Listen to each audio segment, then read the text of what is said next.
Gandang araw mga kaibigan. Bigyan natin ng reaction, opinion itong post ang balita ngayon. Pahayag ito ni Executive Secretary Recto. Inamin niya yung kalagayan ng Pangulo na medyo nakakaawa. Hindi naman bakit nakakaawa? Kasi pumapayat na daw siya at saka sabaw lang ang kanyang pagkain. Di ba nakakaawa? Hindi siya makakain ng gusto niya. Recto, kinumpirmang namayat na nga si Marcos Jr. Puro sabaw ang dieta. Ay, magugutom ka talaga yan. Kinumpirma ni Executive Secretary Ralph Recto na kapansin-pansin na namayat si Pangulong Ferdinand Marcos Jr. kasunod ng mga obserbasyon ng publiko matapos mapanood ang Pangulo sa mga pre-recorded video messages nitong mga nakarang araw. Ayon kay Recto, hindi nakakapagtaka ang pagbagsak ng timbang ng Pangulo dahil sa mahigpit na diet na itinayo ng kanyang mga doktor habang siya ay nagpapagaling mula sa diverticulitis. Sabi niya, kung kayong lahat ay kumain lang ng sabaw ng 3, 4, 5 araw, talagang papayat ka. Kasi kapansin-pansin yung pre-recorded voice message ng Pangulo, kung na dito, yung payat na ang kanyang leeg. Ano pa? Sa kabila ng pamamayat, iginit ng palasyo na maayos ang kalagayan ni Marcos Jr., hindi raw life-threatening ang kanyang sakit at patuloy pa rin umanong gumaganap ng tungkulin bilang Pangulo ng bansa. Bagamat may ilang aktibidad na hinihintuan muna alinsunod sa payo ng doktor. Yun yung picture na yan, yung pre-recorded message, talagang payat na ang leeg. So, ano ba ang hiling ninyo sa Diyos? Dasal nyo sa Diyos para sa Pangulo. Bahala kayo. Ako, hiling ko, sana gumaling siya. Ang iba kasi hindi mo mapigilan Excitement. Kaya nga pati mismo ang Pangulo, huwag kayong masyadong excited na may mangyaring masama sa akin. Ay, nako. Ang Pilipino nga naman. Anyway, karapatan yon ng mga netizens. Kung ma-excite sila kung anong mangyari, basta ako, handa akong pagtiisan hanggang 2028. Kaya gusto kong gumaling sana ang Pangulo para maayos niya ang problema ng bansang ito. So,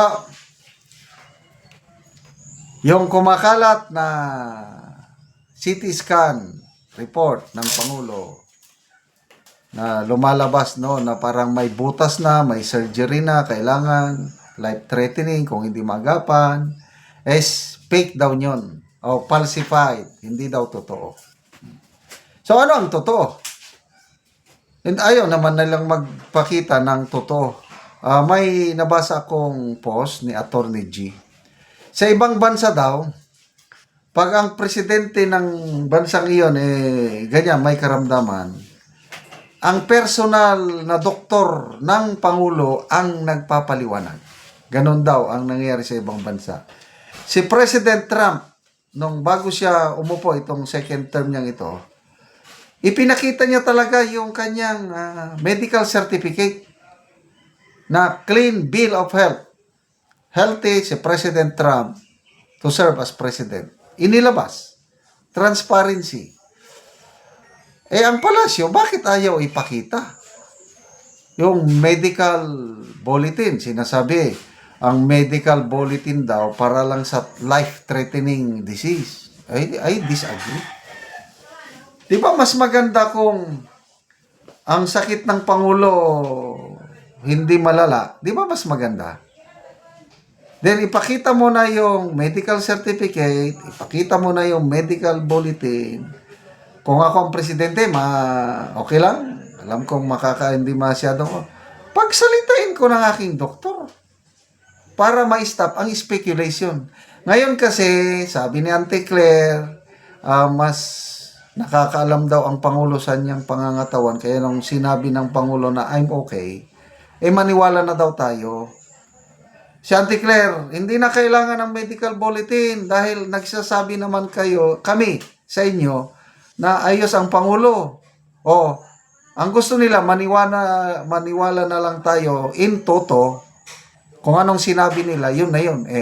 Problema, halos marami nang hindi naniniwala. Ako, personally, kung si Auntie Claire ang nagsasabi, umiiling na lang ako. Kahit ang Pangulo, pag siya ang nagsasalita, nag-iisip ako, totoo ba? Totoo ba? Totoo ba? Totoo ba? Kasi ang dami ng instances. Iba ang sinasabi, iba naman ang nangyayari on the ground. So ito, tanong lang ito, mga post ni Atty. Guanzon, ano ba talaga? Kung dumugo ang bitoka ng Pangulo, kailangan mo general surgery, operahan. So magkakaroon ng general anesthesia. So, unconscious. So, ang interpretation ni Atty. Guanzon, incapacitated na yun ang Pangulo. At ang Constitution, very clear. If the President is incapacitated, the Vice President can act as acting President. Habang, gano'n ang punto nyo. Kaya lang, takot ang administrasyon o ang palasyo na ipahawak kay Bibi Sara in acting capacity. Baka, so, hanggang kailan kaya makaka-recover ang Pangulo? Magwa 1 week na If I'm not mistaken, January 22 o 21. Ang petsa na ngayon is January 30. So, more than 1 week na.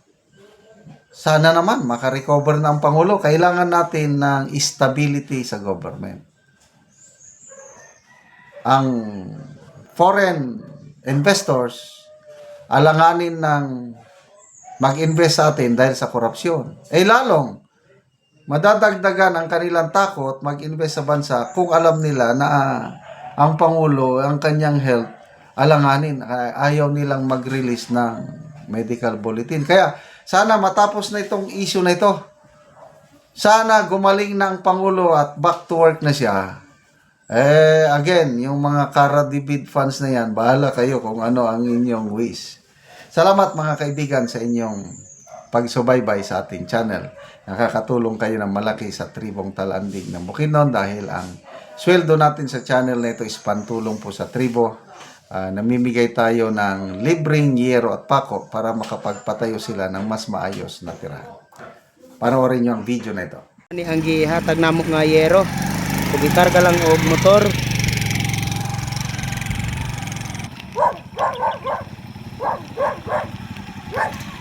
Abot na gyud ang yero.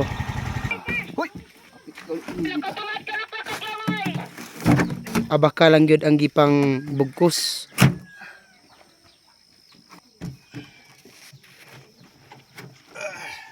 Karon dalo na pod ni Kuya sayang payag sa tabok.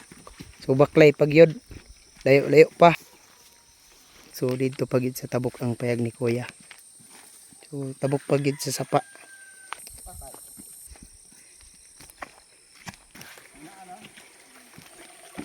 Karon out na gyud si Kuya sa payag.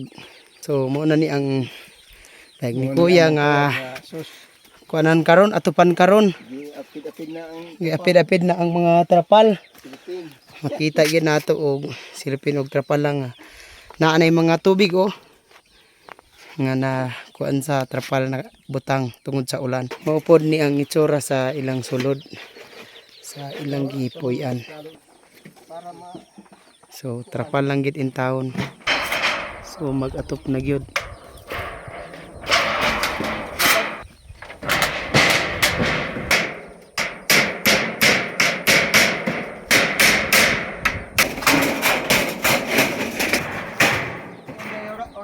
Sinabot.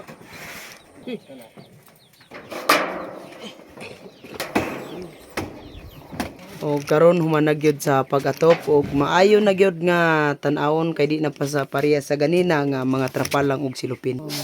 Makita gyud nato nga dili na gyud sila maulanan. Salamat kay sa Ginoo nga sa naghatag og sin nya di na gid ulanan. Oo. So pila gyud nanay ka tuig na nga nagantos mo aning gaulanan lang trapalang inyong atop? Murag mga dugi-dugi na ni. Mga tulo duha ba? Katuig, Katuig. duha ka tuig. So salamat kay nanay. Oo.